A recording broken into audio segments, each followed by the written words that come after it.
Hello,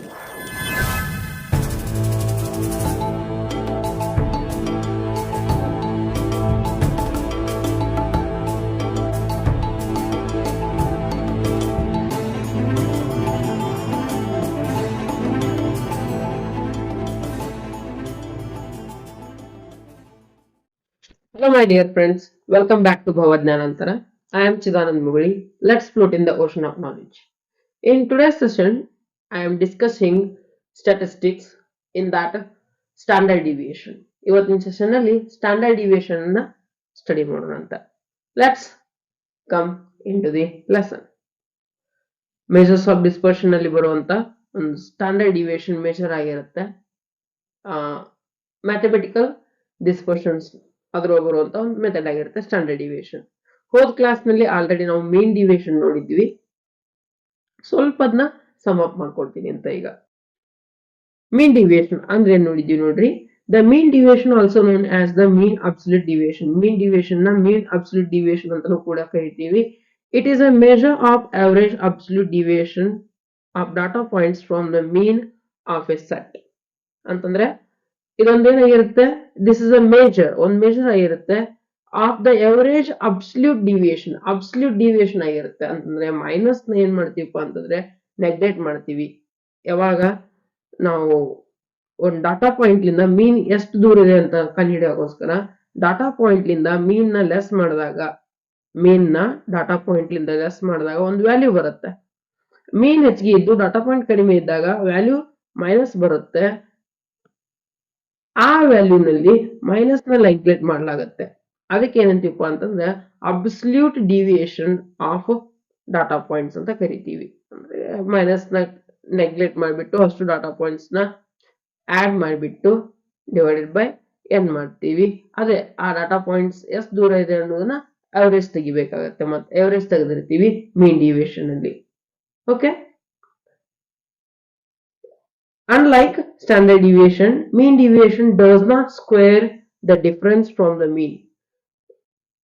standard deviation ಅಲ್ಲಿ ಏನ್ ಮಾಡ್ತೀವಪ್ಪ ಅಂತಂದ್ರೆ ಈ ಡಿವಿಯೇಷನ್ ನ ಸ್ಕ್ವೇರ್ ಮಾಡಲಾಗುತ್ತೆ. ಬಟ್ ಮೀನ್ ಡಿವಿಯೇಷನ್ ಅಲ್ಲಿ ಹಾಗೆ ಮಾಡಲ್ಲ. ಡೈರೆಕ್ಟ್ ಆಗಿ ಮೀನ್ ಡಿವಿಯೇಷನ್ ಅಲ್ಲಿ ಡಿಫರೆನ್ಸ್ ನ ತಗೊಂಡ್ಬಿಟ್ಟು ಮೈನಸ್ ನ ನೆಗ್ಲೆಕ್ಟ್ ಮಾಡಿ ಆಡ್ ಮಾಡಿ ಅವರೇಜ್ ನ ತೆಗೆದ್ಬಿಡ್ತೀವಿ. The formula for mean deviation is, ನೋಡ್ಕೊಳ್ಳಿ ಫಾರ್ಮುಲಾ ಏನಿದೆ ಮೀನ್ ಡಿವಿಯೇಷನ್ ಗೆ.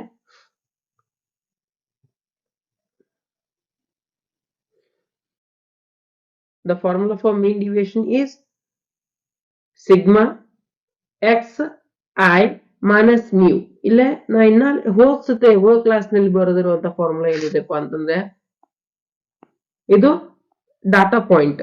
ಒಂದನೇ ಪಾಯಿಂಟ್ ಇದ್ರೆ 1 ಅಂತ ಇರುತ್ತೆ, ಎರಡನೇ ಪಾಯಿಂಟ್ ಆಗಿದ್ರೆ 2 ಅಂತ ಇರುತ್ತೆ. ಹಾಗೆ ಇದನ್ನ ಏನ್ ರಿಪ್ರೆಸೆಂಟ್ ಮಾಡುತ್ತಪ್ಪ ಅಂದ್ರೆ i imaginary value equal to 1 ಅಂತ.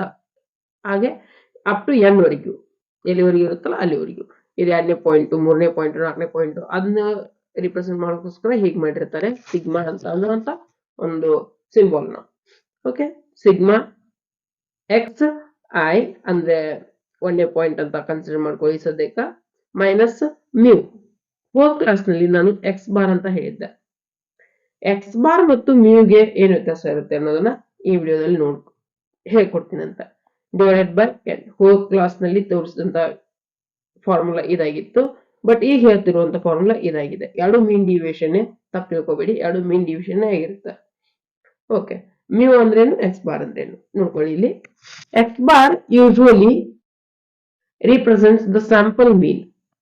ಎಕ್ಸ್ ಬಾರ್ ಅನ್ನೋದು ಏನ್ ಮಾಡುತ್ತಪ್ಪ ಅಂದ್ರೆ ಸ್ಯಾಂಪಲ್ ಮೀನ್ ನ ರಿಪ್ರೆಸೆಂಟ್ ಮಾಡುತ್ತೆ. It is calculated by adding up all the values in a sample and then dividing by the number of values in sample. ಏನ್ sample ನ ತಗೊಂಡಿರ್ತೀವಲ್ಲ ಆ ಸ್ಯಾಂಪಲ್ ನಲ್ಲಿರುವಂತ ಎಲ್ಲಾ ವ್ಯಾಲ್ಯೂಸ್ ನ ಆಡಿಂಗ್ ಅಪ್ ಮಾಡಿಬಿಟ್ಟು ಡಿವೈಡ್ ಮಾಡಲಾಗಿರುತ್ತೆ ಅದರ ನಂಬರ್ಸ್ ಲಿನ.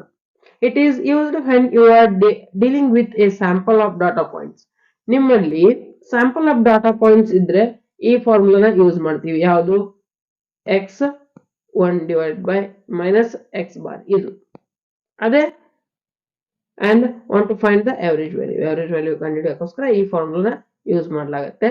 ಅದೇ ನಿಮ್ಮ ಹತ್ರ ಪಾಪ್ಯುಲೇಷನ್ ಇತ್ತಂದ್ರೆ ವ್ಯಾಲ್ಯೂ, ಡಾಟಾ ವ್ಯಾಲ್ಯೂ ಪಾಪ್ಯುಲೇಷನ್ ಇತ್ತಂದ್ರೆ, ಆಕ್ಚುಲಿ ಪಾಪ್ಯುಲೇಷನ್ ಮತ್ತು ಡಾಟಾ ಪಾಯಿಂಟ್ ಅಂದ್ರೆ ಸ್ಯಾಂಪಲ್ ವ್ಯಾಲ್ಯೂಸ್ ಮತ್ತು ಪಾಪ್ಯುಲೇಷನ್ ಇರುವಂತ ವ್ಯತ್ಯಾಸ ಗೊತ್ತಾಗಬೇಕು ನೀವು. ಫಸ್ಟ್ ಒಂದು ಎಕ್ಸಾಂಪಲ್ ಹೇಳ್ತೀನಿ ಕೇಳ್ರಿ. ಮನೆಯಲ್ಲಿ ಅನ್ನಕ್ಕೆ ಇಟ್ಟಿರ್ತಾರೆ, ಅನ್ನ ಬೆಂದೈತೆ ಇಲ್ಲೋ ಅಂತ ನೋಡಕ್ಕೋಸ್ಕರ ಏನ್ ಮಾಡ್ಬೇಕು, ಒಂದು ಅಕ್ಕಿ ಕಾಳ ತಗೊಂಡ್ಬಿಟ್ಟು ಹೆಚ್ಚಿಗೆ ನೋಡ್ಬೇಕು, ಬೆಂದೈತೆ ಗೊತ್ತಾಗತ್ತೆ. ಅಂದ್ರೆ ಒಂದ್ ಅಕ್ಕಿ ಕಾಳು ತಗೊಂಡಿದ್ದು ಏನಪ್ಪಾ ಅಂದ್ರೆ ಸ್ಯಾಂಪಲ್, ಒಂದೇ ತಗೊಬಹುದು ಅಥವಾ ಒಂದ್ ಮುಟ್ಟಿಗೆ ತಗೊಳ್ಬಹುದು, ಅದನ್ನ ಹೆಚ್ಚಿಗೆ ನೋಡ್ಬೋದು ನೀವು. ಹೌದಾ? ಬೆಂದಿದ್ರೆ ಅದು ಕೈಗೆ ಅಂಟ್ಕೊಂಡು ಒಂದ್ಸಲ ಮೆತ್ತಗೆ ಅನಿಸುತ್ತೆ. ಬೆಂದಿರ್ಲಿಲ್ಲ ಅಂದ್ರೆ ಇನ್ನು ಹಳಕ್ ಬರುತ್ತೆ ಕೈಯಲ್ಲಿ, ಗೊತ್ತಲ್ಲ? ಏನ್ ತಗೊಂಡಿರ್ತಿಲ್ಲ ಸ್ಯಾಂಪಲ್ ವ್ಯಾಲ್ಯೂ ಅದು. ಸ್ಯಾಂಪಲ್ ವ್ಯಾಲ್ಯೂಸ್ ಅಂದ್ರೆ ಅಕ್ಕಿ ಪೂರ್ತಿ ಅನ್ನ ಬೆಂದೈತೆ ಇಲ್ಲ ಅಂತ ನೋಡಕ್ಕೋಸ್ಕರ ಪೂರ್ತಿ ಅಕ್ಕಿನ ಅಷ್ಟು ಮಾಡಿದಂತ ಅನ್ನನ ಹೆಚ್ಚಿಗೆ ನೋಡಲ್ಲ ನೀವು. ಹೌದಾ? ಹಾಗೆ ಏನ್ ಮಾಡ್ಬೇಕಾಗತ್ತೆ, ಒಂದ್ ಡಾಟಾನ ಅನಲೈಸ್ ಮಾಡಕ್ಕೋಸ್ಕರ, ಒಂದ್ ಇಂಟರ್ಪ್ರಿಟೇಷನ್ ಪಡೆಯೋಕೋಸ್ಕರ ಒಂದಿಷ್ಟು ವ್ಯಾಲ್ಯೂಸ್, ಫಾರ್ ಎಕ್ಸಾಂಪಲ್ ಏನಪ್ಪಾ, ಒಂದ್ ದೊಡ್ಡ ಸ್ಕೂಲ್ ಇರುತ್ತೆ ಅದ್ರಲ್ಲಿ ಅಥವಾ ಕಾಲೇಜ್ ಇರುತ್ತೆ, ಅದರಲ್ಲಿ ಒಂದು 6,000 ರಿಂದ 7,000 ಸ್ಟೂಡೆಂಟ್ಸ್ ಇದ್ದಾರೆ. ಆ ಕಾಲೇಜ್ ಬಗ್ಗೆ ನಾ ಏನಾರ ಇಂಟರ್ಪ್ರಿಟೇಷನ್ ಕೊಡ್ಬೇಕಾದ್ರೆ ಅಷ್ಟು ಸ್ಟೂಡೆಂಟ್ಸ್ ನ ಅನಲೈಸ್ ಮಾಡುವಂತ ಅವಶ್ಯಕತೆ ಇರಂಗಿಲ್ಲ. ಅದರಲ್ಲಿ ಒಂದಿಷ್ಟು ಜನನ ಪಿಕ್ ಮಾಡ್ಕೋಬೇಕು. ಆ ಸ್ಯಾಂಪಲ್ ನ ಪಿಕ್ ಮಾಡ್ಬೋದು. ಒಂದಿಷ್ಟು ಸ್ಟ್ರಾಟಜೀಸ್ ಇರ್ತವೆ, ಆ ಸ್ಟ್ರಾಟಜಿ ನಾವು ಮುಂದೆ ನೋಡ್ತೀವಿ. ಏನ್ ಸ್ಟ್ರಾಟಜೀಸ್ ನ ಅಪ್ಲೈ ಮಾಡ್ಕೊಂತ ಸ್ಯಾಂಪಲ್ ಪಿಕ್ ಮಾಡ್ಬೋದು ಅಂತ, ಹೇಗೆ ಸ್ಯಾಂಪಲ್ ನ ಪಿಕ್ ಮಾಡ್ತಾರೆ ಅಂತ ಅವನ್ನೆಲ್ಲ ಮುಂದೆ ಕಲಿತೀವಿ. ಮತ್ ಬೇರೆ ಹೀಗೆ ಸ್ಯಾಂಪಲ್ ನ ಪಿಕ್ ಮಾಡ್ಬಿಟ್ಟು ಏನ್ ಮೀನ್ ಕಂಡಿಡಿದಿರ್ತಾರಲ್ಲ ಅದು ಈ ಫಾರ್ಮುಲಾ ಹಚ್ಕೊಂಡ್ಬಿಟ್ಟು ಮಾಡಿರ್ತಾರೆ. ಅದೇ ಮ್ಯೂ ಅಂತ ಯಾಕೆ ಬಂತಪ್ಪ ಅಂದ್ರೆ, ಈಗ ಹೇಳುವಂತ ಫಾರ್ಮುಲಾದಲ್ಲಿ ನಾನು mu usually represent the population mean. ಅದು ಏನ್ ರಿಪ್ರೆಸೆಂಟ್ ಮಾಡುತ್ತಪ್ಪ ಅಂತಂದ್ರೆ ಪಾಪ್ಯುಲೇಷನ್ ಮೀನ್ ನ ರಿಪ್ರೆಸೆಂಟ್ ಮಾಡುತ್ತೆ. ಅಂತಂದ್ರೆ ಮ್ಯೂ ಅನ್ನುವಂತ ಫಾರ್ಮುಲಾ ಹಚ್ಬಿಟ್ಟು ನಾ ಏನಾರ ಮೀನ್ ನ ಕಂಡಿಡಿದೀನಪ್ಪ ಅಂತಂದ್ರೆ ಅದು ಪಾಪ್ಯುಲೇಷನ್ ಮೀನ್ ಆಗಿರುತ್ತೆ. It is calculated similar to the sample mean. Sample mean ತರಾನೇ ಕ್ಯಾಲ್ಕುಲೇಟ್ ಮಾಡ್ತೀವಿ, but consider all the members of the population. ಅಂದ್ರೆ ಈಗ ಮೀನ್ ಕಂಡಿಡಕೋಸ್ಕರ ಏನ್ ಮಾಡ್ತೀವಪ್ಪ ಅಂದ್ರೆ, ಕಾಲೇಜ್ ಎಷ್ಟು ಸ್ಟೂಡೆಂಟ್ಸ್ ಇರ್ತಾರ, 5,000-6,000 ಸ್ಟೂಡೆಂಟ್ಸ್ ಇರ್ತಾರಲ್ಲ, ಅಷ್ಟು ತಗೊಂಡ್ಬಿಟ್ಟು ಮೀನ್ ಕಂಡಿಡಿದಾಗಿರುತ್ತೆ. ಹೀಗೂ ನಾವು ಡಾಟಾ ಅನಲೈಸ್ ಮಾಡ್ಬೋದು, ಆದ್ರೆ ಬಹಳಷ್ಟು ಟೈಮ್ ಹಿಡಿಯುತ್ತೆ ಇದು. Okay, it is used when you have data for entire population and want to find the average value. Entire population values ತಗೊಂಡ್ಬಿಟ್ಟು ನೀವು ಎವರೇಜ್ ಪಾಯಿಂಟ್ ಔಟ್ ಮಾಡ್ಬೇಕಾದ್ರೆ ಈ ಫಾರ್ಮುಲಾ ಯೂಸ್ ಮಾಡಿರ್ತೀವಿ. ಯಾವುದು? x1 minus mu divided by n. ಈ formula use ಮಾಡ್ತೀವಿ. ಹೀಗೆ X bar ಅಂತಂದ್ರೆ ಸ್ಯಾಂಪಲ್ ಮೀನ್, ಮ್ಯೂ ಅಂತಂದ್ರೆ ಪಾಪ್ಯುಲೇಷನ್ ಮೀನ್. ಅಷ್ಟು ನೆನ್ಪಿಟ್ಕೊಂಡ್ಬಿಡಿ ಸಾಕು.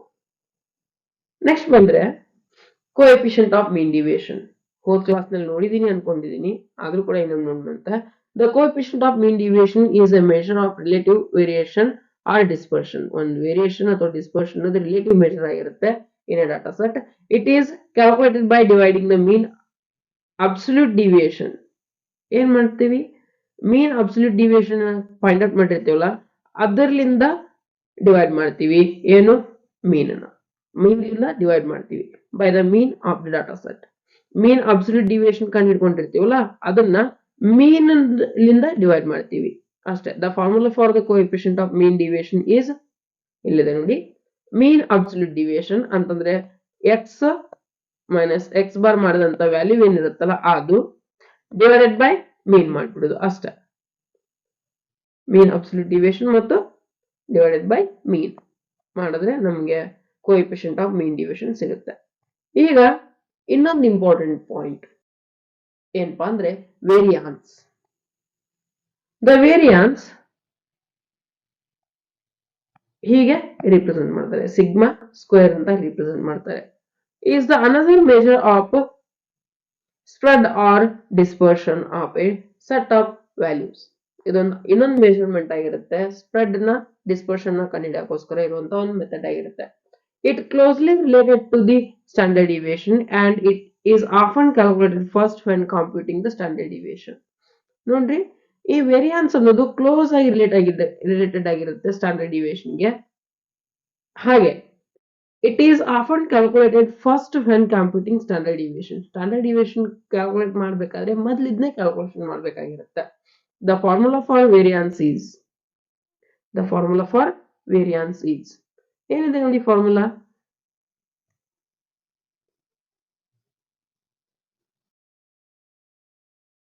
ಓಕೆ, ಫಾರ್ಮುಲಾ ಬಂದ್ಬಿಟ್ಟು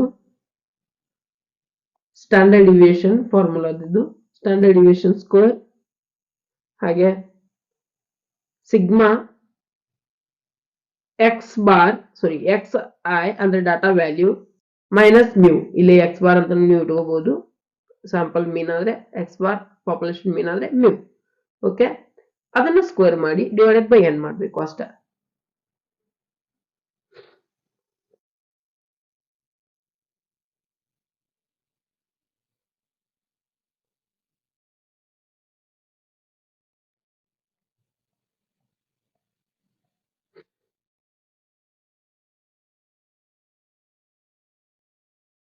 ಓಕೆ ಫಾರ್ಮುಲಾ ನೋಡ್ರಿ ಇಲ್ಲಿ ಏನಿದೆ ಸಿಗ್ಮಾ ಫಸ್ಟ್ ವ್ಯಾಲ್ಯೂ ಅಂತ ಕನ್ಸಿಡರ್ ಮಾಡ್ತೀವಿ ಇದನ್ನ ಹಾಗೆ ಇದು ಎಕ್ಸ್ ಐ ಅಂತಂದ್ರೆ data point first data point minus mu mu ಅಂತಂದ್ರೆ ಪಾಪ್ಯುಲೇಷನ್ ವ್ಯಾಲ್ಯೂ ಆಲ್ರೆಡಿ ಹೇಳಿದ್ದೀನಿ ನಾನು ಪಾಪ್ಯುಲೇಷನ್ ಮೀನ್ ಆದ್ರೆ ಮ್ಯೂ ಅಂತ ಬರುತ್ತೆ ಅದೇ ಸ್ಯಾಂಪಲ್ ಮೀನ್ ಆದ್ರೆ ಎಕ್ಸ್ ಬಾರ್ ಅಂತ ಬರುತ್ತೆ ಇಲ್ಲಿ ಎಕ್ಸ್ ಬಾರ್ ಅಂತ ಹಚ್ಕೊಂಡ್ರು ಏನ್ ತಪ್ಪಿಲ್ಲ ಓಕೆ ನಾವು ಮೀನ್ ಕಂಡುಹಿಡಿಬೇಕಾದ್ರೆ ಸ್ಟ್ಯಾಂಡರ್ಡ್ ಸಾರಿ ಯಾವ್ದು ಸ್ಟ್ಯಾಂಡರ್ಡ್ ಡಿವಿಯೇಷನ್ ಅಲ್ಲ ಯಾವ್ದು ಮೀನ್ ಡಿವಿಷನ್ ಕಂಡುಹಿಡಿಬೇಕಾದ್ರೆ ಫಾರ್ಮುಲಾ ಏನಿತ್ತು ಇದಿತ್ತು ಅಥವಾ ಡಾಟಾ ಪಾಯಿಂಟ್ 1 ಅಂತ ಕನ್ಸಿಡರ್ ಮಾಡಲಾಗುತ್ತೆ x1 ಅಂತಂದ್ರೆ ಇದಿತ್ತು ಈಗ ಅದನ್ನ ಸ್ಕೋರ್ ಮಾಡಬೇಕು ಸ್ಕೋರ್ ಮಾಡಿಬಿಟ್ಟು ಅದನ್ನ ಡಿವೈಡೆಡ್ ಬೈ n ಮಾಡಬೇಕಾಗುತ್ತೆ ಹೌದಾ ಈ ಫಾರ್ಮುಲಾದಿಂದ ಈ ಫಾರ್ಮುಲಾ ಜನರೇಟ್ ಆಗುತ್ತೆ ವೇರಿಯಾನ್ಸ್ ಕಂಡುಹಿಡಿಯೋಕ್ಕೋಸ್ಕರ ಇರುವಂತ ಒಂದು ಫಾರ್ಮುಲಾ ಮೀನ್ ಡಿವಿಯೇಷನ್ ಏನ್ ಕಂಡುಹಿಡಿದಿರ್ತೀವಲ್ಲ ಅದೇ ಡಿವಿಯೇಷನ್ ಬಂದಂತ ವ್ಯಾಲ್ಯೂನ ಸ್ಕ್ವೇರ್ ಮಾಡಲಾಗುತ್ತೆ ಯಾಕೆ ಮಾಡಬೇಕು ಅದು ಇಂಪಾರ್ಟೆಂಟ್ ಆಗಿರುತ್ತೆ ಮೀನ್ ಡಿವಿಯೇಷನ್ ಕಂಡುಹಿಡಿಯುವಂತ ಮೆಥಡ್ ನಲ್ಲಿ ಒಂದು ಪ್ರಾಬ್ಲಮ್ ಇತ್ತು ಒಂದು ಲಿಮಿಟೇಷನ್ ಇತ್ತು ಏನಪ್ಪಾ ಅಂತಂದ್ರೆ ಮೈನಸ್ ಸೈನ್ಸ್ ನ ಬಂದಂತ ಮೈನಸ್ ಸೈನ್ ಗಳನ್ನ ನೆಗ್ಲೆಕ್ಟ್ ಮಾಡಲಾಗುತ್ತೆ ಅಂತಂದು ಹೌದಾ ಹೇಗೆ ಕಂಡುಹಿಡಿತೀವಿ ಡಾಟಾ ಪಾಯಿಂಟ್ ಮೀನ್ ಬಂದಂತ ವ್ಯಾಲ್ಯೂ ಮೀನ್ ಹೆಚ್ಚಿಗೆ ಇದ್ರೆ ಆಟೋಮೆಟಿಕ್ ಆಗಿ ಡಾಟಾ ಪಾಯಿಂಟ್ ಮೈನಸ್ ಅಲ್ಲೇ ಬರುತ್ತೆ ಈ ಮೈನಸ್ ನ ನೆಗ್ಲೆಕ್ಟ್ ಮಾಡಿಬಿಟ್ಟು ನಾವು ಡಿವಿಯೇಷನ್ ಅಂತ ಕನ್ಸಿಡರ್ ಮಾಡ್ತೀವಿ ಅಬ್ಸಲ್ಯೂಟ್ ಡಿವಿಯೇಷನ್ ಅಂತ ಅಂತೀವಿ ಅದಕ್ಕೆ ಈ ಮೈನಸ್ ಅಂತ ನೆಗ್ಲೆಕ್ಟ್ ಮಾಡೋ ಬದಲು ಏನ್ ಮಾಡ್ಬೇಕಪ್ಪ ಅಂತಂದ್ರೆ ಮೈನಸ್ ಬಂದು ಒಂದು ವ್ಯಾಲ್ಯೂನ ಸ್ಕ್ವೇರ್ ಮಾಡಿಬಿಟ್ರೆ ಫಾರ್ ಎಕ್ಸಾಂಪಲ್ -2 ಬಂದಿದೆ ಅಂತ ಅನ್ಕೋರಿ ಅದನ್ನ ಸ್ಕ್ವೇರ್ ಮಾಡಿದ್ರೆ -2 × -2 ಎಷ್ಟಾಗುತ್ತೆ 4 ಆಗಿಬಿಡುತ್ತೆ 4 ಆಗುತ್ತೆ +4 ಆಗಿರುತ್ತೆ ಅದು -4 ಅಲ್ಲ ಅಷ್ಟು ಡಾಟಾ ವ್ಯಾಲ್ಯೂಸ್ ನ ಕೂಡಿಸಲಾಗುತ್ತೆ ಇಲ್ಲಿ ಆಗ ಒಂದ್ ಮೈನಸ್ ನ ನೆಗ್ಲೆಕ್ಟ್ ಮಾಡಿದೀವಿ ಅನ್ನುವಂತ ವಿಷಯನೇ ಹೋಗ್ಬಿಡುತ್ತೆ ಅಲ್ಲಿ ಅದೇ ಉದ್ದೇಶದಿಂದ ಏನ್ ಮಾಡ್ಲಾಗತ್ತಪ್ಪ ಅಂತಂದ್ರೆ ವೇರಿಯಾನ್ಸ್ ನ ಕಂಡುಹಿಡಿಯಲಾಯ್ತು ವೇರಿಯಾನ್ಸ್ ನ ಇಂಟ್ರೊಡ್ಯೂಸ್ ಮಾಡಿದ್ದಾರೆ ಆ ವೇರಿಯಾನ್ಸ್ ಲಿಂದ ಏನ್ ಮಾಡ್ತಾರಪ್ಪ ಅಂತಂದ್ರೆ ಒಂದು ಎಷ್ಟು ಸ್ಪ್ರೆಡ್ ಆಗಿದೆ ಡಾಟಾ ಅನ್ನೋದನ್ನ ಕಂಡುಹಿಡಿಯಲಾಗುತ್ತೆ ಮೀನ್ ದಿಂದ ಎಷ್ಟು ದೂರ ಇದೆ ಡಾಟಾ ಅನ್ನೋದನ್ನ ಕಂಡುಹಿಡಿಯಲಾಗುತ್ತೆ ಎವರೇಜ್ ಲಿಂದ ಎಷ್ಟು ದೂರ ಇದೆ ಅನ್ನೋದನ್ನ ಕಂಡುಹಿಡಿಯಲಾಗುತ್ತೆ ಇದೇ ಮುಂದುವರಿದು ಸ್ಟ್ಯಾಂಡರ್ಡ್ ಡಿವಿಯೇಷನ್ ಗೆ ಹೆಲ್ಪ್ ಆಗುತ್ತೆ ನೋಡಿ standard deviation is a measure of amount of variation or dispersion ಇದೊಂದು ಅಮೌಂಟ್ ಆಗಿರುತ್ತೆ of variation or dispersion in a set of values ನಲ್ಲಿರುವಂತ ವೇರಿಯೇಷನ್ ಅಥವಾ ಡಿಸ್ಪರ್ಷನ್ ಆಗಿರುತ್ತೆ it quantifies the average amount of deviation or dispersion ಅಥವಾ deviation ನ quantify ಮಾಡುತ್ತೆ already ನಾವು mathematical deviation ನೋಡುವಾಗ ಇದೆಲ್ಲ ನೋಡಿದೀವಿ ಡಿವಿಯೇಷನ್ ಅಂದ್ರೆ ಏನ್ ಕ್ವಾಂಟಿಫೈ ಮಾಡುತ್ತೆ ಹೇಗೆ ಅನ್ನೋದನ್ನ ಎಲ್ಲ ಕಲ್ತಿದ್ದೀವಿ of individual data point from the mean of the set okay mean ಲಿಂದ ಒಂದು ಡಾಟಾ ಪಾಯಿಂಟ್ ಎಷ್ಟು ಡಿಸ್ಪರ್ ಆಗಿದೆ ಅನ್ನೋದನ್ನ ಒಂದು ತಿಳಿಸ್ಕೊಡುವಂತ ಮೆಥಡ್ ಆಗಿರುತ್ತೆ ಸ್ಟ್ಯಾಂಡರ್ಡ್ ಡಿವಿಯೇಷನ್ ಕೂಡ a low standard deviation indicates that the data points tend to be close to the mean ಒಂದು ಲೋ ಸ್ಟ್ಯಾಂಡರ್ಡ್ ಡಿವಿಯೇಷನ್ ಬಂದ್ರೆ ಅದು ಡಾಟಾ ಪಾಯಿಂಟ್ ಮೀನಿಗೆ ಕ್ಲೋಸ್ ಆಗಿದೆ ಅಂತ ಅರ್ಥ ಕೊಡುತ್ತೆ while a high standard deviation indicates the data point are spread out over a wider range of values ಅಂದ್ರೆ high standard deviation ಬಂದ್ರೆ ಮೀನ್ ಲಿಂದ ಡಾಟಾ ಪಾಯಿಂಟ್ಸ್ ಬಹಳ ದೂರ ಹೋಗಿದಾವೆ ಅಂತ ಕೆಲಸ ಅರ್ಥ ಕೊಡುತ್ತೆ ನೋಡಿ ಇನ್ನಾನೆ ನೋಡಿದ್ದು ವೇರಿಯಾನ್ಸ್ ಕಂಡುಹಿಡಿಯೋಕ್ಕೋಸ್ಕರ ನೋಡುವಂತ ಫಾರ್ಮುಲಾ ಇದು ಸರಿ n ಇದು ವೇರಿಯಾನ್ಸ್ ಕಂಡುಹಿಡಿಯೋಕ್ಕೋಸ್ಕರ ನೋಡುವಂತ ಫಾರ್ಮುಲಾ ಅದಕ್ಕೆ ರೂಟ್ ಹಾಕಿಬಿಟ್ರೆ ಮುಗೀತು ಸ್ಟ್ಯಾಂಡರ್ಡ್ ಡಿವಿಯೇಷನ್ ಒಂದು ಫಾರ್ಮುಲಾ ಹೇಗೆ ಡೆವಲಪ್ ಮಾಡ್ಕೊಂತ ಹೋಗುತ್ತೆ ನೋಡ್ರಿ ಇಲ್ಲಿ ಮೀನ್ ಕಂಡುಹಿಡಿಯಾಕಿರುವಂತ ಫಾರ್ಮುಲಾ ಇದು ಅದನ್ನ ವೇರಿಯಾನ್ಸ್ ಮಾಡ್ಬೇಕಾದ್ರೆ ಸ್ಕ್ವೇರ್ ಆಡ್ ಮಾಡಿದ್ರು ಮತ್ತೆ ಸ್ಟ್ಯಾಂಡರ್ಡ್ ಡಿವಿಯೇಷನ್ ಕಂಡುಹಿಡಿಬೇಕಾದ್ರೆ ಅದಕ್ಕೆ ರೂಟ್ ಹಾಕಿಬಿಟ್ರು ಯಾಕೆ ವೇರಿಯಾನ್ಸ್ ಅನ್ನೋದು ಏನಾಗುತ್ತೆ ಮೈನಸ್ ತೆಗೆದು ಹಾಕೋಕ್ಕೋಸ್ಕರ ಸ್ಕ್ವೇರ್ ಮಾಡ್ಲಾಗತ್ತೆ. ಸ್ಕ್ವೇರ್ ಮಾಡಿದಾಗ ಡಿವಿಯೇಷನ್ ಏನ್ ಬರುತ್ತಲ್ಲ ಅದು ಇನ್ಕ್ರೀಸ್ಡ್ ವ್ಯಾಲ್ಯೂ ಆಗಿಬಿಡುತ್ತೆ, ಡಬಲ್ ಆಗಿಬಿಡುತ್ತೆ. ಆಕ್ಚುಯಲ್ ಆಗಿ ಬರೋದಕ್ಕಿಂತ ಡಬಲ್ ಆಗುತ್ತೆ. ಮೀನ್ ಡಿವಿಯೇಷನ್ ಅಲ್ಲಿ ಏನ್ ಬರುತ್ತಲ್ಲ ಅದಕ್ಕಿಂತ ಡಬಲ್ ಆಗುತ್ತೆ ವ್ಯಾಲ್ಯೂ. ಸೊ ಏನ್ ಮಾಡ್ಲಾಗತ್ತೆ, ಅದಕ್ಕೆ ಮತ್ತೆ ರೂಟ್ ನ ಆಡ್ ಮಾಡ್ಬಿಡೋದು. ಸೊ ಆಟೋಮೆಟಿಕ್ ಆಗಿ ಏನಾಗುತ್ತೆ, ಮತ್ತೆ ಅದು ರೆಡ್ಯೂಸ್ ಆಗುತ್ತೆ. ಅದನ್ನ ಏನ್ ಮಾಡ್ತಾರಪ್ಪ ಅಂತ ಸ್ಟ್ಯಾಂಡರ್ಡ್ ಡಿವಿಯೇಷನ್ ಅಂತ ಕರೆಯಲಾಗುತ್ತೆ. ಹೊಳೆ ವ್ಯಾಲ್ಯೂನ ರೆಡ್ಯೂಸ್ ಮಾಡಲಾಗುತ್ತೆ. Okay. coefficient of standard deviation. Coefficient of standard deviation ಕಂಡುಹಿಡಿಯೋದು ಏನಾಗಿರುತ್ತೆ ನೋಡ್ರಿ. The coefficient of standard deviation, CSD ಅಂತ ಕೂಡ ಕರೀತಾರೆ, is a measure of relative variation or dispersion. Relative variation ಅಥವಾ dispersion ಆಗಿರುತ್ತೆ ಇದೊಂದು. Absolute ಮತ್ತು relative variation ಅಥವಾ relative ಮತ್ತು absolute dispersion ಆಲ್ರೆಡಿ ಹೇಳಿದ್ದೀನಿ ನಾನು ಹೋದ ಕ್ಲಾಸ್ಗಳಲ್ಲಿ, ಒಮ್ಮೆ ನೋಡ್ಕೊಳ್ಳಿ. Okay, in a data set similar to the coefficient of mean deviation. Here coefficient of mean deviation na ಕಂಡುಹಿಡಿತೀವೋ ಹಾಗೆ coefficient of standard deviation ಕೂಡ ಕಂಡುಹಿಡಿತೀವಿ, but using the standard deviation instead of the mean absolute deviation. Mean absolute deviation ಅನ್ನ mean ಲಿಂದ divide ಮಾಡಿದ್ರೆ ಏನ್ ಬರುತ್ತೆ, mean deviation ಬರುತ್ತೆ. Standard deviation ನ mean ಲಿಂದ ಡಿವೈಡ್ ಮಾಡಿದ್ರೆ ಏನ್ ಬರುತ್ತೆ, coefficient of standard deviation ಬರುತ್ತೆ. It is calculated by dividing the standard deviation by the mean of the data set. The formula for the coefficient of standard deviation is coefficient of standard deviation equal to standard deviation divided by mean. ಇನ್ನಾಲೆ ನೋಡಿರೋ ಹಾಗೆ coefficient of mean ಕಂಡುಹಿಡಿಯಬೇಕಾದ್ರೆ coefficient of mean deviation ಕಂಡುಹಿಡಿಯಬೇಕಾದ್ರೆ ಏನ್ ಮಾಡಿದ್ವಿ, variation ಯಾವುದು ಮೀನ್ deviation ಕಂಡುಹಿಡಿಯಬೇಕಾದ್ರೆ ಮೀನ್ absolute deviation ಅನ್ನ ಮೀನ್ ಲಿಂದ divide ಮಾಡಿದ್ವಿ.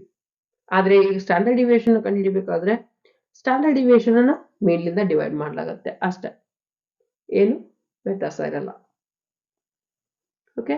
Difference between standard deviation and mean deviation. Mean deviation ಮತ್ತು standard deviation ಗೆ ಡಿಫರೆನ್ಸ್ ಅನ್ನು ನೋಡೋದಾದ್ರೆ ಕ್ಯಾಲ್ಕುಲೇಷನ್ ಮೆಥಡ್ಸ್ ನಲ್ಲಿ ಬಹಳಷ್ಟು ಡಿಫರೆನ್ಸ್ ಇರುತ್ತೆ ಸ್ಟ್ಯಾಂಡರ್ಡ್ ಡಿವಿಯೇಷನ್ ಮತ್ತು ಮೀನ್ ಡಿವಿಯೇಷನ್ ಗೆ. Standard deviation considers the squared differences between each data points and the mean. Mean ಮತ್ತು ಈಚ್ ಡಾಟಾ ಪಾಯಿಂಟ್ಸ್ ನಲ್ಲಿರುವಂತಹ ಡಿಫರೆನ್ಸ್ ನ ಸ್ಕ್ವೇರ್ ಮಾಡಲಾಗುತ್ತೆ ಎಲ್ಲಿ, ಸ್ಟ್ಯಾಂಡರ್ಡ್ ಡಿವಿಯೇಷನ್ ಅಲ್ಲಿ.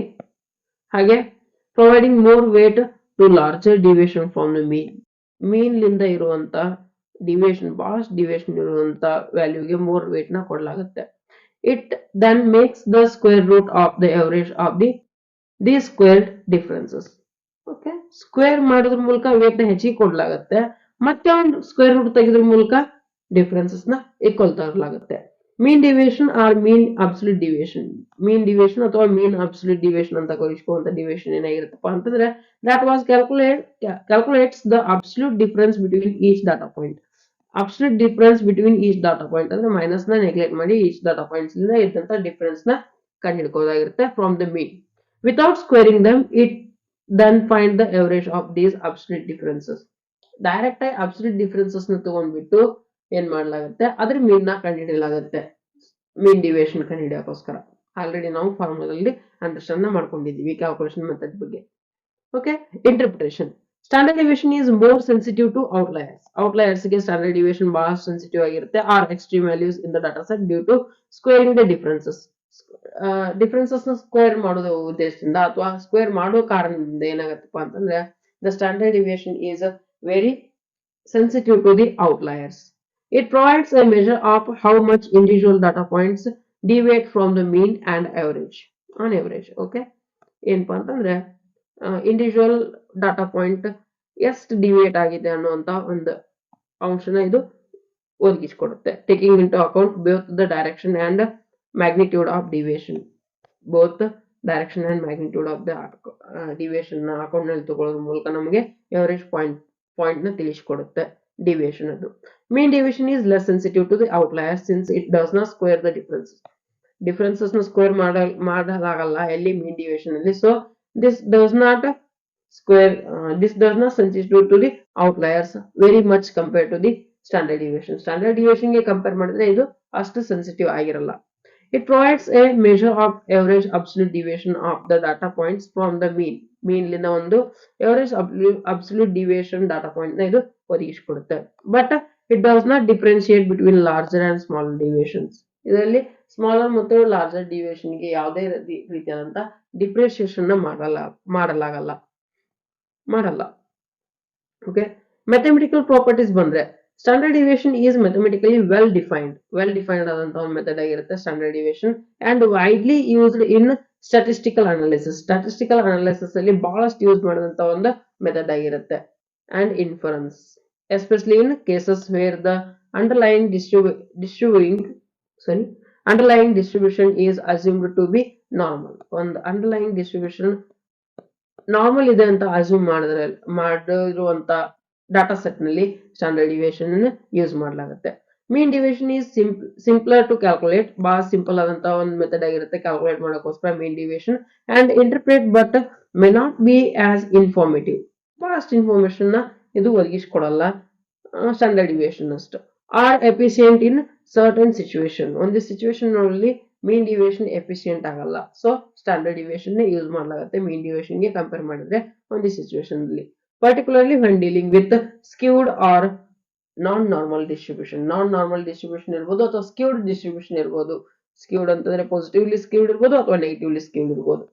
ಓಕೆ, ಅಂತ ಡಾಟಾ ಸೆಟ್ ಡಿಸ್ಟ್ರಿಬ್ಯೂಷನ್ ಆಗಿದ್ರೆ ಅದರಲ್ಲಿ ಮೀನ್ ಡಿವಿಯೇಷನ್ ಯೂಸ್ ಮಾಡಲ್ಲ ಆಕ್ಚುಲಿ ಕರೆಕ್ಟ್ ವ್ಯಾಲ್ಯೂ ಸಿಗಲ್ಲ.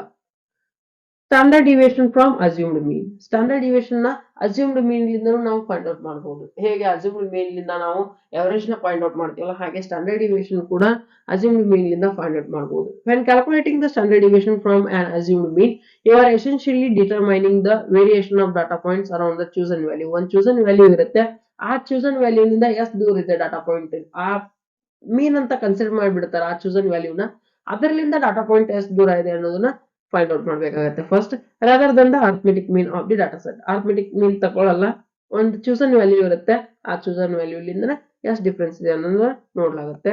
The formula for standard deviation from assumed mean is, formula ಬಂದ್ಬಿಟ್ಟು ಸಿಗ್ಮಾ ಡಿ ಸ್ಕ್ವೇರ್ ಅಂತಂದ್ರೆ ಏನಪ್ಪಾ ಅಂತಂದ್ರೆ x minus a, assumed mean ಲಿಂದ ಡಾಟಾ ಸೆಟ್ ಲಿಂದ ಅಸ್ಯೂಮ್ಡ್ ಮೀನ್ ಎಷ್ಟು ದೂರ ಇದೆ ಅಂತ ಅನ್ನೋದನ್ನ ಸೆಟ್ ಮಾಡೋದು.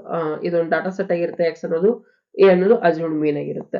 ಓಕೆ, ಅದನ್ನ ಬಂದಂತ ವ್ಯಾಲ್ಯೂನ ಸ್ಕೋರ್ ಮಾಡ್ತೀವಿ, ಡಿವೈಡೆಡ್ ಬೈ ಎನ್ ಮಾಡ್ತೀವಿ, ಮೈನಸ್ ಮತ್ತೆ ಸಿಗ್ಮಾ ಡಿ ಅದು assumed mean divided by n ಮಾಡ್ತೀವಿ, ಮತ್ತೆ ಸ್ಕೋರ್ ಮಾಡಲಾಗುತ್ತೆ.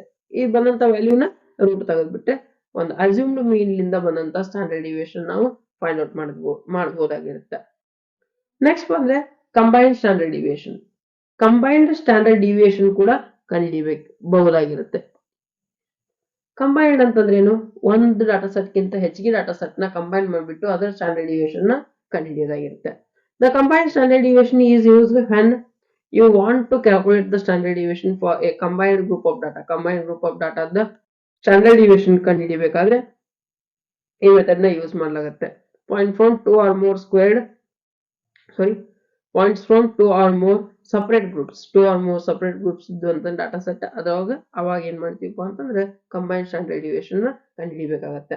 Assuming you have two groups with standard deviation 1 and standard deviation 2, and the size of groups are 1n one group 2n second group respectively. The formula to calculate the combined standard deviation is given by ಏನ್ ಮಾಡ್ತೀವಿ ನೋಡ್ರಿ, ಹೇಗೆ ಕೊಡ್ತೀವಿ, n1 ಅಂದ್ರೆ number of ಡಾಟಾಸ್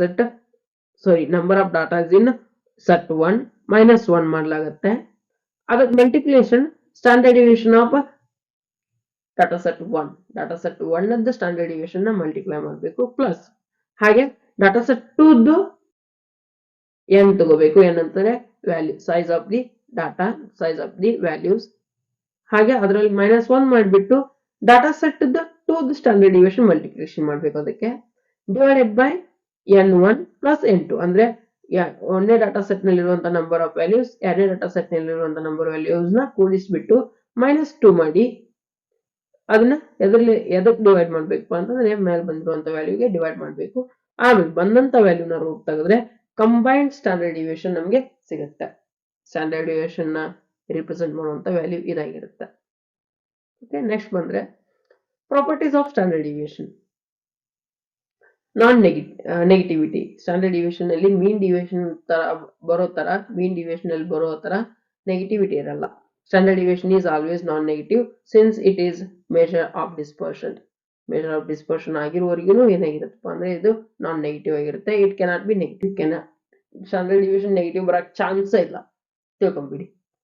okay, sensitive to ಸ್ಕೇಲ್ಗೆ ಬಹಳ sensitive ಆಗಿರುತ್ತೆ standard division is sensitive to the scale of data ದೊಡ್ಡದಿದ್ರೆ ಸ್ಟ್ಯಾಂಡರ್ಡ್ ಡಿವಿಷನ್ ಬರ್ಬೋದು, ಕಡಿಮೆ ಬರ್ಬೋದು, ಬಹಳ ಸೆನ್ಸಿಟಿವ್ ಆಗಿರುತ್ತೆ. If the unit of measures change the standard division will also change. Unit of measures change ಆದ್ರೂ ಕೂಡ ಸ್ಟ್ಯಾಂಡರ್ಡ್ ಡಿವಿಷನ್ ಚೇಂಜ್ ಆಗ್ತಿರುತ್ತೆ data units of measures change ಆದ್ರೆ. Okay, affected by outliers. Standard deviation is influenced by outliers or extreme values in dataset. In the dataset ನಲ್ಲಿರುವಂತ extreme values ಇರಬಹುದು ಅಥವಾ outliers ಗೆ effect ನ ಕೊಡುತ್ತೆ standard deviation ಮೇಲೆ. Large deviation from the mean will increase the standard deviation. So large deviations ಆದ್ರೆ dataset ನಲ್ಲಿ ಅದು standard deviation ಅಲ್ಲಿ ಇನ್ಕ್ರೀಸ್ ನ ತೋರಿಸಿಕೊಡುತ್ತೆ. Next, square of variance. Already ನೋಡಿದೀವಿ, ವೇರಿಯನ್ಸ್ ನ ಸ್ಕ್ವೇರ್ ಮಾಡಿದಾಗ ಸ್ಟ್ಯಾಂಡರ್ಡ್ ಡಿವಿಯೇಷನ್ ಬರುತ್ತೆ ಅಂತ. ಈಗ ಅದನ್ನೇ ಪ್ರಾಪರ್ಟಿ ಆಗಿ ಕೊಟ್ಟಿದ್ದಾರೆ. Standard deviation is the square root of the variance. Variance measures the average squared deviation from the mean. Mean ಲಿಂದ ಸ್ಕ್ವೇರ್ ಮಾಡಿ ವೇರಿಯನ್ಸ್ ಮಾಡಿರ್ತಾರೆ. ವೇರಿಯನ್ಸ್ ನ ಹೊಳ್ಳಿ ಸ್ಕ್ವೇರ್ ರೂಟ್ ತೆಗೆದ್ಬಿಟ್ಟು ಸ್ಟ್ಯಾಂಡರ್ಡ್ ಡಿವಿಯೇಷನ್ ಮಾಡಲಾಗುತ್ತೆ. And standard deviation provides the measure of dispersion in the original unit of measurement. Okay. Next ಬಂದ್ರೆ additivity. Standard deviation is additive when combining independent random variables ನ combine ಮಾಡುವಾಗ standard deviation ಏನಾಗಿರುತ್ತೆ ಅಂದ್ರೆ additive ಆಗಿರುತ್ತೆ. If you add or subtract two independent random values, the standard deviation of the sum or difference is the square root of the sum of their variance. ಅಂದ್ರೆ ಏನಪ್ಪಾ ಅಂತಂದ್ರೆ ಇದು add ಮಾಡಿ ಅಥವಾ subtract ಮಾಡಿ ಇಂಡಿಪೆಂಡೆಂಟ್ ರ್ಯಾಂಡಮ್ ವ್ಯಾಲ್ಯೂಸ್ ಒಂದಿಷ್ಟು random values ತಗೊಂಡ್ಬಿಟ್ಟು the standard deviation of the sum or difference is the square root of the sum of their variances. ಏನ್ ವೇರಿಯನ್ಸ್ ಬರುತ್ತಲ್ಲ ಅದನ್ನ ಸ್ಕ್ವೇರ್ ರೂಟ್ ಮಾಡಿ ಅದನ್ನ ಸಮ್ ಮಾಡಿದಾಗ ಏನ್ ಬರುತ್ತಲ್ಲ ಅದರದ್ದು ವ್ಯಾಲ್ಯೂಗೆ ಈಕ್ವಲ್ ಆಗಿರುತ್ತೆ ಯಾವುದು standard deviation. Okay, affected by shift ಅಂದ್ರೆ ಇದಕ್ಕೆ ಏನಂತ ಕರಿತೀವಿ ಅಫೆಕ್ಟೆಡ್ ಬೈ ಶಿಫ್ಟ್ ಅಂತ ಕರಿತೀವಿ. ನೆಕ್ಸ್ಟ್ ಪಾಯಿಂಟ್ ಇದೆ actually. Next point, standard deviation is not affected by shifting the entire dataset by a constant value. ಹೇಗೆ ಸ್ಟ್ಯಾಂಡರ್ಡ್ ಡಿವಿಯೇಷನ್ ಆಡಿಂಗ್ ಮತ್ತು less ಮಾಡೋದ್ರಿಂದ ಡಿಫರೆನ್ಶಿಯೇಟ್ ತೋರಿಸಿಕೊಡುತ್ತಲ್ಲ ಹಾಗೆ standard deviation is not affected by shifting the entire dataset ನ shift ಮಾಡೋದ್ರಿಂದ ಏನಾಗಲ್ಪ ಅಂದ್ರೆ standard deviation ಅಲ್ಲಿ ವೇರಿಯೇಷನ್ ಆಗಲ್ಲ, ಬೈ ಎ ಕಾನ್ಸ್ಟೆಂಟ್ ವ್ಯಾಲ್ಯೂ ಇರುತ್ತೆ. Adding or subtracting a constant from each data point does not change the standard deviation. Standard deviation change ಆಗಲ್ಲ ಯಾವಾಗ adding or subtracting a constant from each data point. ಒಂದ್ data point ಲಿಂದ each data points ಲಿಂದ ಒಂದಿಷ್ಟು values ನ subtract ಮಾಡೋದು ಅಥವಾ ಒಂದಿಷ್ಟು ವ್ಯಾಲ್ಯೂಸ್ ನ ಆಡ್ ಮಾಡೋದು. ಒಂದ್ ಡಾಟಾ ಪಾಯಿಂಟ್ ಗೆ ಆಡ್ ಮಾಡಿದ್ರೆ ಅಷ್ಟು ಡಾಟಾ ಪಾಯಿಂಟ್ ಗೆ ಆಡ್ ಆಗ್ಬೇಕು, ಒಂದ್ ಡಾಟಾ ಪಾಯಿಂಟ್ ಗೆ ಲೆಸ್ ಮಾಡಿದ್ರೆ ಅಷ್ಟು ಡಾಟಾ ಪಾಯಿಂಟ್ ಗೆ ಲೆಸ್ ಆಗ್ಬೇಕು. ಹೀಗೆ ಮಾಡೋದ್ರಿಂದ ಏನಾಗತ್ತಪ್ಪ ಅಂತಂದ್ರೆ ಸ್ಟ್ಯಾಂಡರ್ಡ್ ಡಿವಿಯೇಷನ್ ವೇರಿಯೇಷನ್ ನಾನು ಕಾಣಲ್ಲ. Not affected by multiplication. Standard deviation is affected by standard deviation is affected by multiplication by a constant. ಏನ್ರ ನಾವು ಸ್ಟ್ಯಾಂಡರ್ಡ್ ಡಿವಿಯೇಷನ್ ಜೊತೆಗೆ ಯಾವ್ದೋ ಒಂದು ಕಾನ್ಸ್ಟೆಂಟ್ ನ ಮಲ್ಟಿಪ್ಲೈ ಮಾಡಿದ್ರೆ ಅದು ಅಫೆಕ್ಟ್ ಆಗುತ್ತೆ ಸ್ಟ್ಯಾಂಡರ್ಡ್ ಡಿವಿಯೇಷನ್ ಮೇಲೆ. ಸ್ಟ್ಯಾಂಡರ್ಡ್ ಡಿವಿಯೇಷನ್ ವ್ಯಾಲ್ಯೂ ಚೇಂಜ್ ಬರುತ್ತೆ ಯಾವಾಗ ಮಲ್ಟಿಪ್ಲೈ ಮಾಡುತ್ತೀವಲ್ಲ ಒಂದು ಡಾಟಾ ಸೆಟ್ ನಲ್ಲಿರುವಂತಹ ವ್ಯಾಲ್ಯೂಸ್ ಗೆ ಬೇರೆ ಒಂದು ವೇರಿಯೇಬಲ್ ನ ತಗೊಂಡ್ಬಿಟ್ಟು ಮಲ್ಟಿಪ್ಲೈ ಮಾಡಿದಾಗ ಬರುವಂತ ಸ್ಟ್ಯಾಂಡರ್ಡ್ ಡಿವಿಯೇಷನ್ ಮೊದಲು ಬರುವಂತ ಸ್ಟ್ಯಾಂಡರ್ಡ್ ಡಿವಿಯೇಷನ್ ಗೆ ಸಮ ಇರಲ್ಲ, ವೇರಿಯೇಷನ್ ಆಗಿರುತ್ತೆ. If you multiply each data point by a constant, the standard deviation is also multiplied by the same constant. ಏನ್ ಮಲ್ಟಿಪ್ಲೈ ಮಾಡಿರ್ತೀವಲ್ಲ ಆ ವ್ಯಾಲ್ಯೂಸ್ ಏನ್ ಮಲ್ಟಿಪ್ಲೈ ಮಾಡಿದಂತ ವ್ಯಾಲ್ಯೂ ಇರುತ್ತಲ್ಲ ಅದೇ ವ್ಯಾಲ್ಯೂನ ಮಲ್ಟಿಪ್ಲೈ ಮಾಡ್ಬೇಕಾಗುತ್ತೆ ಬರುವಂತ ಆನ್ಸರ್ಗೂ ಕೂಡ. ಅಂದಾಗ ನಮ್ಗೆ ಕರೆಕ್ಟ್ ಆದಂತ ಸ್ಟ್ಯಾಂಡರ್ಡ್ ಡಿವಿಯೇಷನ್ ಸಿಗುತ್ತೆ. ಅಂದ್ರೆ ಯಾವ ಡಾಟಾ ಸೆಟ್ ಗೆ ಏನ್ ಮಲ್ಟಿಪ್ಲೈ ಮಾಡಿರ್ತಿಲ್ಲ ಆ ವ್ಯಾಲ್ಯೂ ತಗೊಂಡ್ಬಿಟ್ಟು ಆಗ ಮತ್ತೆ ಸ್ಟ್ಯಾಂಡರ್ಡ್ ಡಿವಿಯೇಷನ್ ಅದೇ ವ್ಯಾಲ್ಯೂನ ಮಲ್ಟಿಪ್ಲೈ ಮಾಡ್ಬೇಕಾಗತ್ತೆ. ಅಂದಾಗ ನಮಗೆ ಸರಿಯಾದ ಸ್ಟ್ಯಾಂಡರ್ಡ್ ಡಿವಿಯೇಷನ್ ಸಿಗುತ್ತೆ ಅಂತ ಹೇಳ್ಬೋದು. Okay, your success is our mission. Welcome to ಭವಜ್ಞಾನಾಂತರ, fair learning is an adventure. Next class ನಲ್ಲಿ ನೆಕ್ಸ್ಟ್ ಟಾಪಿಕ್ ನ ನೋಡೋಣಂತೆ. ಅಲ್ಲಿವರೆಗೂ ವೇಟ್ ಮಾಡ್ತಾ ಇರಿ. ಧನ್ಯವಾದಗಳು. ಹಾಗೆ ವಿಡಿಯೋ ನೋಡ್ಬಿಟ್ಟು ಹಾಗೆ ಬಿಡಬೇಡಿ, ಸಬ್ಸ್ಕ್ರೈಬ್ ಮಾಡಿ, ಲೈಕ್ ಮಾಡಿ, ಹಾಗೆ ನಿಮ್ಮ ಫ್ರೆಂಡ್ಸ್ಗೆ ಶೇರ್ ಮಾಡ್ತಾ ಇರಿ. Thank you one and all once.